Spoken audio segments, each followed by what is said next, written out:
we're just composing and working on the production and working on all the visuals and trying to do our best to create something nice. But it's pretty crazy, like writing basically full albums.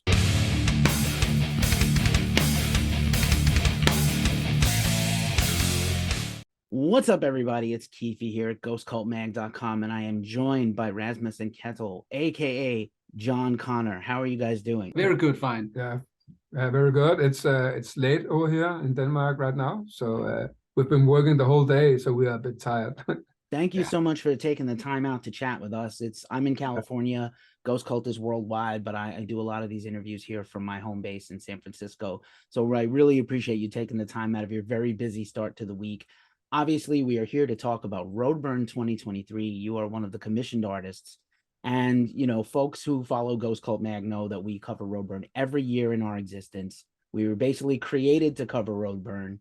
Our own Dante Torrieri will be there this year covering it. And we usually have some local, my favorite Dutch people in the region who come out to the show and support anyway. So a lot of our coverage has come out of there. And I've been to Roadburn, and it's really a one-of-a-kind special thing. And I wanted to start by talking about just obviously you've been a favorite of Walter, who is the main promoter and founder of Roadburn, and he commissioned you to do this special one-time performance in this new piece of work. So I wanted to just talk about that first. How do what's your relationship to Roadburn? How did Walter approach you, and how did you start to create this commissioned work, and how long ago? Well, hello, and very nice to meet you, and thank you for having us. Yeah. We played then with our hardcore band in 2018. We play in a band called LLNN. Yep. And it's like this dark, very heavy hardcore with screaming vocals and a lot of synth also. Not the melodic synth, but the more a bit more sci-fi cinematic build. So we went there in 2018 and played in a very small venue called a SAC, and it was awesome. We had a tour, a 30-day tour, and we started the tour playing that show, and it was awesome. Yeah, and it was a dream that we've all been dreaming of playing Roadburn, for many years. So it was super nice finally to be there, and then we got invited to play last year also with LLNN, and just parallel of that, we got invited to play with John Connor also. So and John Connor with this more electronic approach, industrial approach. And when we had the meeting with Walter, like a meeting like now, he actually thought that John Connor was one guy. And he actually also didn't know that we were in LLNN also. So that was quite fun. After the meeting with Walter was like, "Hey, I thought John Connor was one guy." I will too, and we're the brothers from LLNN. So it's like, you guys, you guys in LLNN too, yeah. Well, we just booked you, yeah. You did. So that was pretty cool, and so we played on the Friday with LLNN. Super nervous, and then we partied the day after, and then we played on the Sunday with hangovers with John Connor. Yeah. That's most of Roadburn. The parties go late night after the band stop playing. The dance parties all night, and everybody's hungover, to be honest. I have fond memories of trying to wake up early on that Sunday and shoot in the church they don't use anymore because it got sold. But yeah, it's wild, but it's also wonderful, and I'm really glad you said the name of the band. I have never known how to pronounce the band name, so I'm really glad you said LLNN, because I was like, I don't know how to say this. I don't understand. So I'm really glad you said it. I actually also have we've covered that band also. One of our late writers was a huge fan of the band before he passed, so we had many conversations about the band. And Roadburn is not known for a lot of hardcore, but when they do it really well. So I will say that they always have like one hardcore band or two hardcore bands every couple of years. And John Connor is a really special and unique project. I do liken it much more to industrial music, like the early bands. in the genre, like Psychic TV and things like that, like really early industrial music, not just industrial metal, even though obviously there's a thread running through the music you guys have made that really, obviously also will call to mind like your 90s industrial metal bands, but also there's a really cool experimental, I think, realm the band goes into. So I wanted to talk about, how you started this project. Was this side by side with LLNN, and was it is it something when you guys go to create this music, what's the starting point for the two of you, as opposed to like when a band comes in, hey, I got a riff, it's different, I think, maybe with this project. Well, after we have with LLNN created our old album Deads, me and my brother talked about like taking all this sci-fi synth out of the band and like see what we can create there. So we started our company called Gravitated Sound Studio, and that was in 18. And then we started to like play around with only like composing these industrial sci-fi tunes and see what we could create. And in the early start, we talked about like calling a project for like Planet Connor? No, Planet Tyler. Planet Tyler, yeah. Like, yeah, for the Fight Club guy. And then we're like, this could actually work to like do a project of some sort. And then we found out that Planet Tyler was not our field, so we created this John Connor field. And then it took a big part of our time, and we actually started to could create the music because we had a project with The Devil's Trade. And you heard that, maybe you heard the concert at Roadburn. Yep. Yeah, you did. Yeah, I did. Yeah. And that was our first like touch with John Connor. We started it due to Corona. We had like we met up with him online at the Instagram. He was a fan of LLNN, and we started to chat with him, and we got his stems for one of his tracks, and we made a post-apocalyptic industrial take on it, and that actually went very well.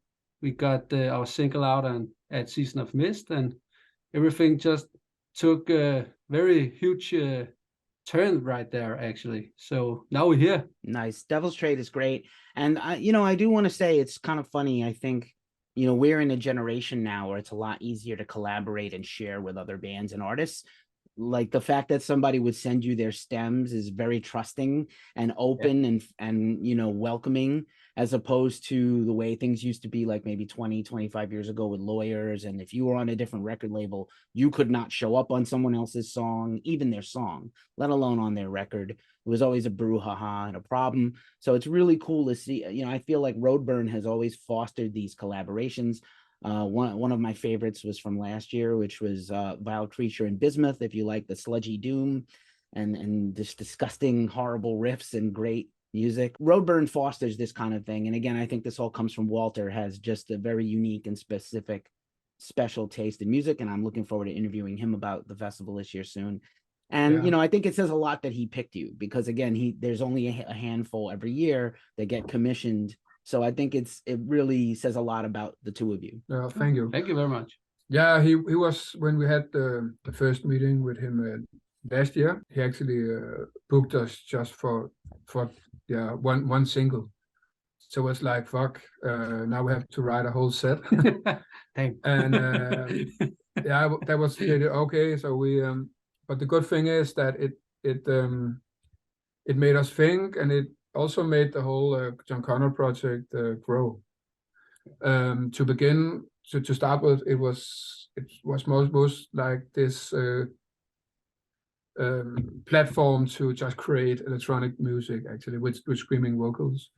And now we do use a lot of more time on it, and we do try to release a lot of singles and do a lot of these collabs with other artists and spend time with it. So yeah, with this we have done after the Roadburn show, we got booked to play at Roskilde. That was also a commission project. So after Roadburn, we wrote this around 15 minutes of music, and then around 4 months later we had to do 60 minutes of new music. And now with this show, it's around 60 minutes of new music also. So we are writing a new album every time, and it's only getting this one performance. It's pretty weird. It's a lot of work, and it's yeah. But right now we are so much into it, so I don't think we see the big picture. Oh. We're just composing and working on the production and working on all the visuals and trying to do our best to create something nice. But it's pretty crazy, like writing basically full albums. It's backwards from how most bands do it too, which is like very, but of course built on, you know, obviously you put a reputation down with the full band, even though it's different music, you put yourselves out there in the industry, people get to know you. And so there's a trust there. And again, what we've heard so far is amazing. Hopefully those of us not in attendance in Tilburg next week on 420 will get to hear this performance somewhere else down the line, maybe a live album or something else. Maybe you'll put it out for Bandcamp or something. I will say also, for the fans that don't know, watching this, Roskilde is easily the most, you know, famous music at rock and metal festival in Denmark, right? For sure. So what an honor that must be for you guys to, you know, to play there based on just a small body of work, but like what an honor that had to be. Yeah. Really. Yeah, that's a huge honor, and it's not an easy festival to perform at, because the festival has so much cultural spirits in the whole Danish mind, cultural mind. It's a very important festival, and it's not just a place where you go and play a show. You need to build something special every time, and you have to have a good production, and yeah, it's something special to get booked there. And yeah, it was awesome just to do that. It was so intense. We had nine singers, so the production was so big, and like every time we went to sleep, it was like plans and singers and stems and everything in your head, and it was just really hardcore. But we managed to pull it off. So we had 9 singers from the Danish hardcore scene, all of them like a crazy bunch of people, you know, but also very skilled and they've been in the scene for many years. So just like to have all these guys controlled somehow, that was insane as well. Yeah. But yeah, we had this just techno party with screaming vocals. And the Devil's Trade. And the Devil's Trade. Fantastic. Yeah, that's amazing. Yeah. I was going to ask you, since we know about some of your collabs already, who is on your bucket list, your dream list to collaborate with you have not yet worked with? Well, we have like one dream. We have many dreams, but one of our big dreams is a Danish artist called Agnes Obel, which is a very unique singer here in Denmark. She has composed many of the pieces you hear in music soundtracks and in scores for the Netflix series like Dark. She has a piece in Dark, and also in Last of Us, which is pretty high end right now. And she is just so cool. And she's Danish, and I was like, oh Jesus, we want to do something with her. Yeah, she had her voice is like so dark and beautiful at the same time. Yeah, we will match good with her. We know that. Yeah, we know that. I will recommend a favorite of mine currently is Kylan Mikla from Iceland, sort of trio of punks, and they do punk, they have synths, they do sort of dancey stuff, but it's also very rock. And I think the two combined would be very interesting. I'll whisper that into Walter's ear for another time. And surely to go from cul-de-sac to Roskilde, the humongous stage out there, like a major European festival. It's unbelievable and really great for you guys. Just in passing, what else is coming up for you? This is beside this All Futures Past performance coming up. Do you have anything else you can share yet or not yet? Yeah, we are working on something very interesting. Yeah. But we can't share it yet. Sorry. But we have just sent a concept for it. We have a very interesting dialogue right now. Our concept is getting built. Yeah.